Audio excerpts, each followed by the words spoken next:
Whether it's casual t-shirt and jeans, a day in the office, or nipping down the pub for a swift one, you will need an inoffensive, everyday fragrance in your collection. But which ones? This time I'm ranting about my top 5 men's everyday fragrances in 2018.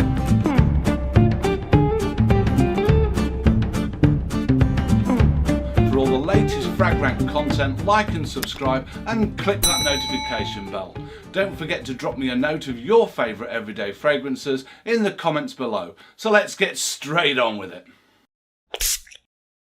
Number 5 is a fragrance that created quite a stir before its release earlier this year in 2018. Fans of this house were predicting a concoction of such power and extravagance you'd think the 80s were coming back. When that fragrance was released, it shocked many fans because what they had created was a mainstream, easy to wear, mass appeal fragrance, and that fragrance is Alien Man by Mugler. Now, Alien Man is a fragrance that you have to wear to appreciate. It's classed as a woody oriental but has a big hit of aromatics in there. On opening, there's a citrus burst and an odd choice for a fragrance ingredient, and that's dill. Although the citrus and the dill quickly mixes with anise and lavender to become a fresh, green, herbal accord. Now this is a fragrance that plays a mid to longish game. You've got to give it some time to dry down. The dry down is what Alien Man is all about. Those fresh, sharp top notes quickly slip into the smoky, floral, leather and woods at the heart of this fragrance. There's a musky, almost animalistic note that I can't stop smelling at the heart, which is coming from Kashmiran. It's reinforced with the smoky beechwood. Now this in turn is sweetened by the white, slightly floral osmanthus. The base is warm white amber with just a twist of vanilla.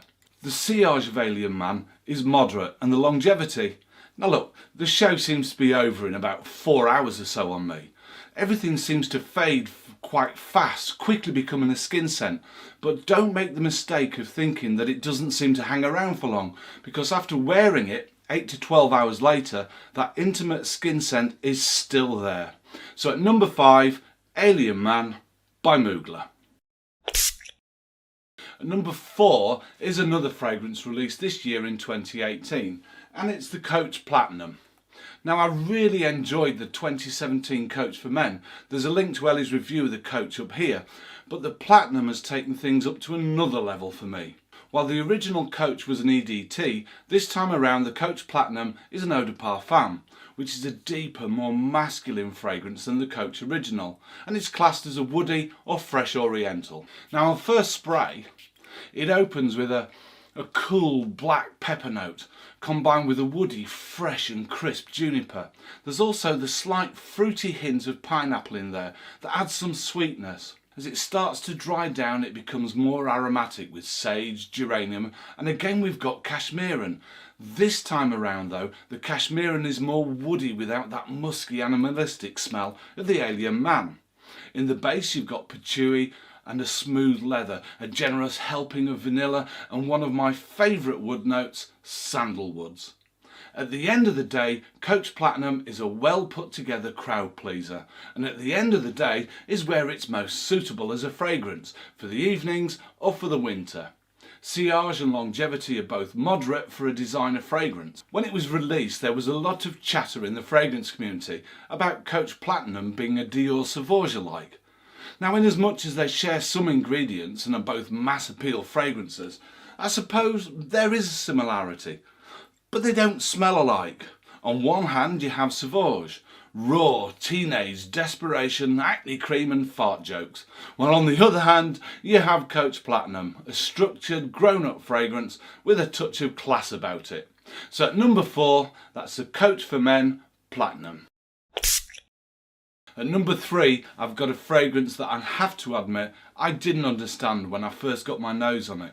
But when Ellie noticed that due to the warmer autumn we've had this year, I was undecided whether to wear my summer or autumn fragrances, she advised I give it another go. And I'm glad I did, because it fitted the bill perfectly.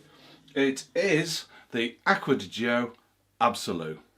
Now this fragrance has divided everyone right down the middle. Some guys like it, some guys think it's generic, but women seem to love it. Aqua Do Absolute will get you compliments every time. Now, when you first spray, there's a fresh surge of sea notes and salt with a citrus tang from bergamot, grapefruit and lemon. Now there's apple and pear in here that mellow and sweeten the opening and introduce the aromatics in the heart. In the heart you get the rosemary from the original Aqua Do DNA, along with geranium and lavender that's common in many popular fragrances. It's here that Aqua Do Absolute can be accused of being a tad generic. Now after the abrupt sweet opening and the sharp aromatics in the heart, the base of the Absolute is woody and earthy, from patchouli, tonka bean and woody notes. Labdanum adds a touch of leather and amberwood amplifies the base. Again, ingredients that are quite common in other fragrances. Amberwood in particular is being used more frequently due to its ability to increase the power, longevity and intensity of a fragrance. Unsurprisingly, the sillage and longevity of the Aqua Do Absolute on my skin is moderate to good. So at number 3, the Aqua Do Absolute. Number 2 is a fragrance developed for and aimed at those born in the 1980s and 90s, the so-called Generation Y. And it's the Yves Saint Laurent Y for men, and it's the EDT. Now I can see you all looking at me and thinking, there's no way Timbo is a millennial. If he is, then he had a tough paper round. But this is a woody, aromatic fragrance that has quite traditional notes. It's masculine, it fits any situation, and for an EDT has excellent sillage and projection. So, on opening it's sharp and cool. What I'm smelling is at odds with notes I've seen listed. There's a tingle of ginger.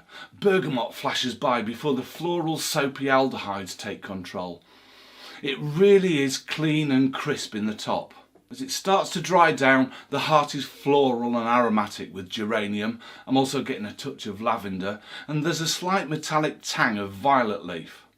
There's a fruity sweetness to the heart as well with apple, and I can pick out just a hint of mint and sage. As the dry down continues, things start to warm up again with incense, musk, fir balsam and cedar. There's also an ambroxide in there. It's not aggressive, but it is noticeable.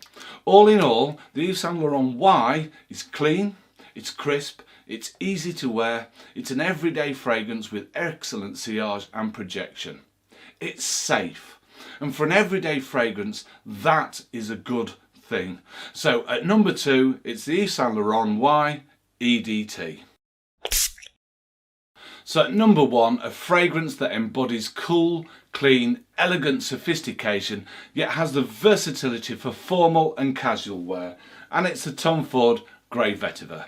Now I'm a big fan of vetiver fragrances, and the Grey Vetiver is one of my favourites. It's green, lush and clean like a gentle rain on a cool misty morning.